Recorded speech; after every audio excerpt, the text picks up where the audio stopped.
Welcome to the Banker Lamp. Please enjoy the video. You start by auditing accounts and data you control. Make a prioritized list of every email, social, shopping, cloud, and forum account. Focus first on accounts that expose payment or personal details.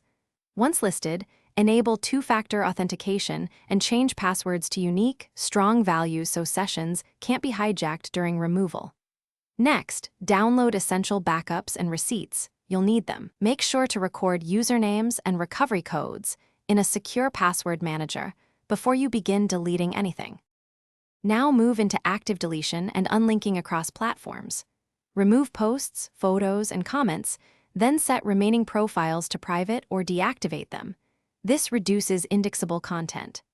Go into account settings to follow deletion flows and revoke third-party app access and OAuth tokens so external apps can't resurrect your data.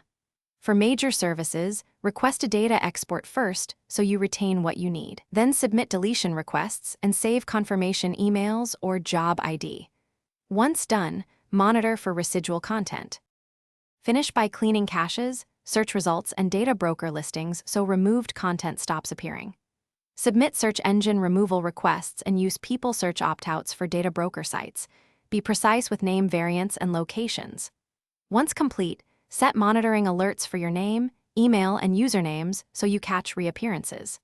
If something persists, use the service's appeal or support form and supply deletion confirmations. Escalate to platform privacy teams. Troubleshooting tip: if automated deletion fails, file a support ticket. Thanks for watching. If this was helpful, leave a like and consider subscribing. See you next time.